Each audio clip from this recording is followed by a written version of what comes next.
مختصراً دو چار باتیں اس عنوان پہ آپ حضرات کے سامنے عرض کروں گا کہ کون سا نبی کہاں دفن ہوا۔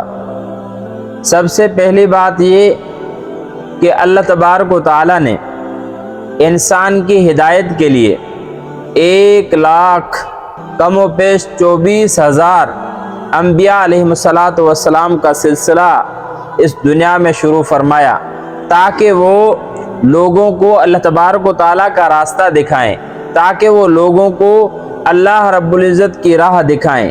لیکن پھر ہوا کچھ یوں کہ لوگ جو ہے جب نبی ہوتا کچھ بات مانتے کچھ نہ مانتے، جو مانتے اللہ تبارک و تعالیٰ کے ان کے ساتھ جنت کے وعدے، جنہوں نے نہیں مانا ان کے ساتھ جو ہے ظاہر بات ہے کہ وہ ہمیشہ ہمیشہ کے لیے دوزخ میں چلے گئے۔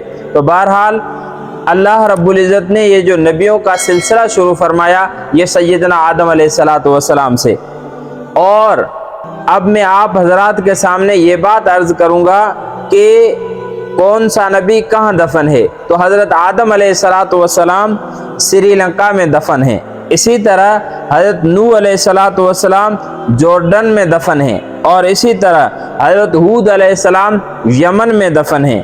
اسی طرح حضرت لوط علیہ السلام عراق میں مدفون ہیں۔ اسی طرح حضرت صالح علیہ السلام وہ لبنان میں مدفون ہیں۔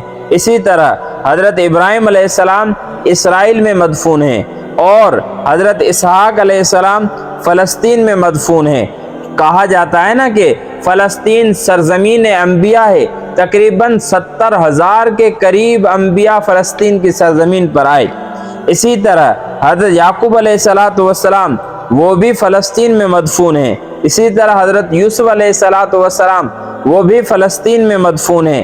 حضرت ایوب علیہ السلام عمان میں مدفون ہیں۔ حضرت شعیب علیہ السلام شام میں مدفون ہیں۔ اسی طرح حضرت اسماعیل علیہ السلام سعودیہ میں، نبی کریم صلی اللہ علیہ وسلم وہ بھی سعودیہ میں مدفون ہیں۔ یعنی یہ انبیاء جن کے بارے میں ہمارے ہاں معلومات پہنچی ہیں یہ جو ہے کن کن علاقوں میں مدفون ہیں۔ نبی کی قبر پر جب بندہ جائے تو انتہائی ادب کے ساتھ، چاہے وہ دونوں جہانوں کے سردار حضرت محمد الرسول اللہ صلی اللہ علیہ وسلم کا مزار اقدس ہو، یا اسی طرح اور انبیاء علیہ السلام کا مزار اقدس ہو، وہاں جائے، صلاۃ و سلام پڑھتا ہوا جائے، ادب کے ساتھ جائے، عاجزی کے ساتھ جائے، انکساری کے ساتھ جائے، اور جب وہاں حاضر ہو تو ان کے پاس انتہائی زیادہ درود شریف کی کثرت کرنی چاہیے۔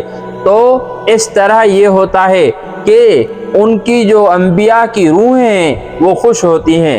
اللہ تبارک و تعالی ہمیں تمام انبیاء علیہ السلام کے ساتھ سچی محبت نصیب فرمائے، اور انبیاء علیہ السلام کے جو بتائے ہوئے طور طریقے ہیں ان پر عمل کرنے کی توفیق نصیب فرمائے۔ وآخر دعوانا الحمدللہ رب العالمین۔